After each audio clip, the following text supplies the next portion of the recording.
Cell, cytologists want to study cells. Nucleo, nucleus or nuclear pertaining to the nucleus. Karyo or karyotype, which is basically a picture of the cell's chromosome organized according to size.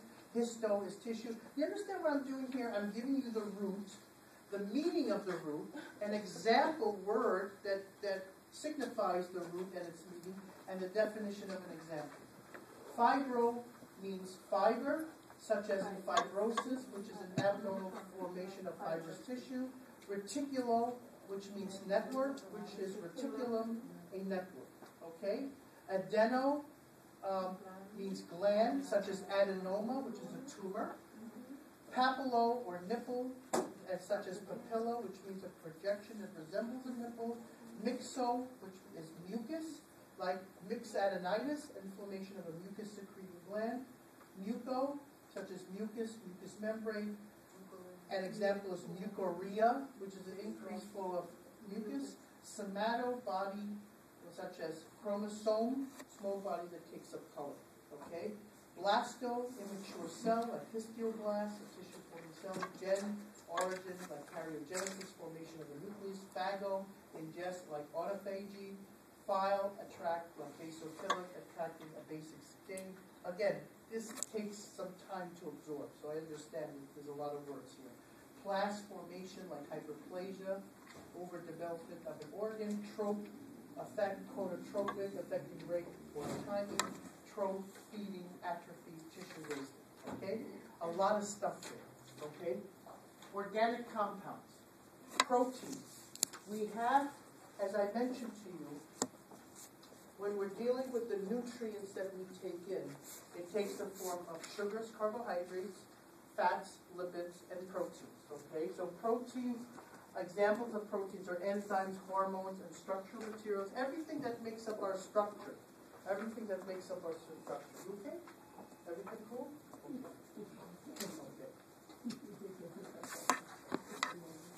Okay? Cool. Okay.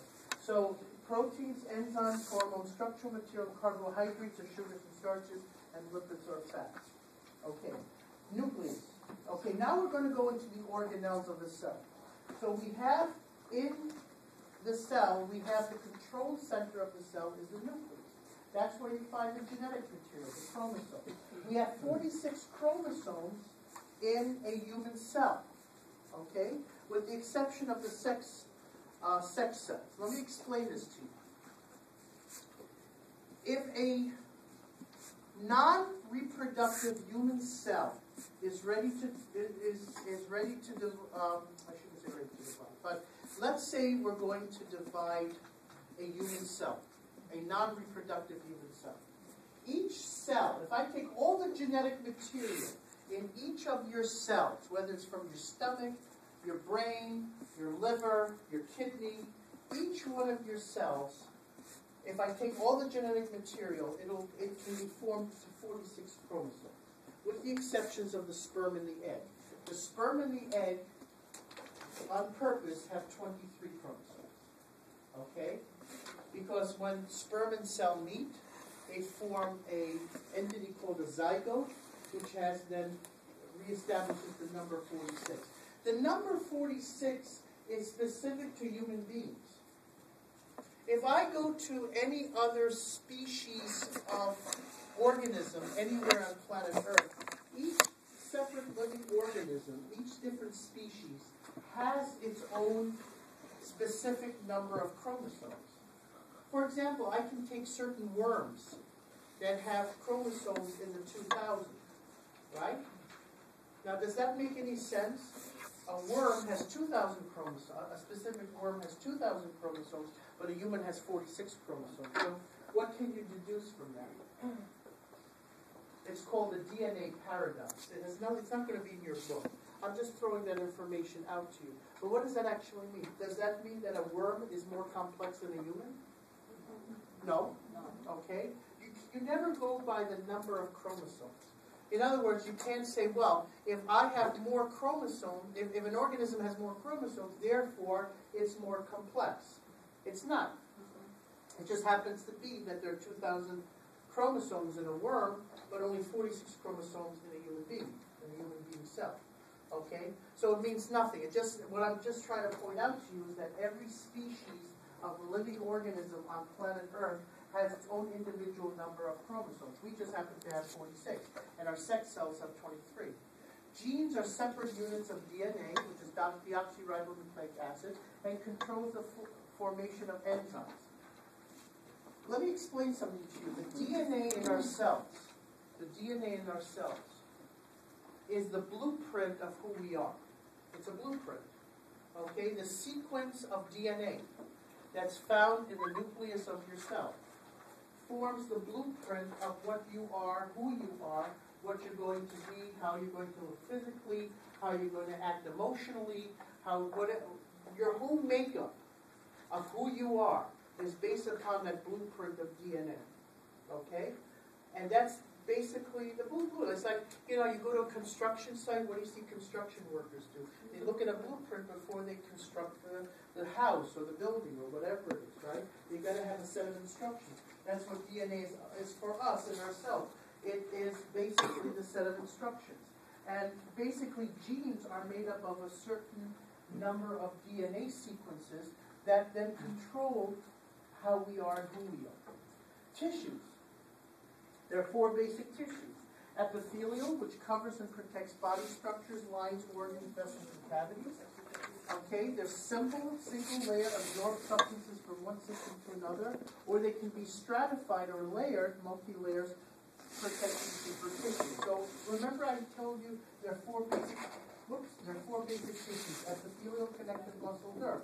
So the epithelial tissue is what covers and protects body structures. Connective tissue supports and binds body structures. Muscle contracts to produce movement, and there's 3 types: skeletal, cardiac, and smooth. You have 3 basic types of muscle in the body. You have skeletal muscle, which is voluntary muscle or muscle of movement. You have cardiac muscle, which is only found in the heart. And you have smooth muscle, which is found in organs where there's involuntary motion. For example, when you eat a meal, and it goes from your esophagus into your stomach and then into the small intestine, the food moves by a process called peristalsis. And it's basically a coordinated muscle movement that you have no control over. It's involuntary, and the muscles contract and relax, which move the food along the digestive tract. Okay? The nervous system makes a brain, spinal cord, and nerves, and coordinates body responses by transmission of electrical impulses. And that's one of the control systems. We have 2 control systems in the body: nervous system and endocrine system. But in terms of the basic tissues, there's only these 4: epithelial, connective, muscle, and nerve. Okay? Membranes. Membranes are simple tissues. They could be mucous membranes, which secrete mucus, okay, which is a very sticky type of fluid. You could have serous membranes that secrete more of a watery type of fluid and line body cavities and cover organs. Or you could also have fibrous membranes which cover and support organs. So you have different types of membranes in the body. Now when it comes to organs and organ systems, organs are comprised of tissues and grouped into systems, as I mentioned to you before. Systems have a specific function, work together, not independently, and the goal of systems is to promote and maintain homeostasis. Okay? So we're going to now go through some suffixes and roots for body chemistry. Okay? For example, if you see the ending of a word, ASE, that means it's an enzyme. Now what are enzymes? Enzymes are protein catalysts. They promote chemical reactions at a high rate. Remember when I told you A plus B yields AB? Well, I can promote this chemical reaction very quickly using enzymes, okay? And I don't have to heat up the system, right? If I apply an enzyme, which is a catalyst, it promotes the reaction to speed up very quickly, okay? So if you see a word that ends in ASE, that's usually an enzyme, such as lipase, an enzyme that digests fat. If I see a suffix with the ending OSE, it stands for sugar, like lactose, milk sugar. Okay? How many of you have heard of lactose?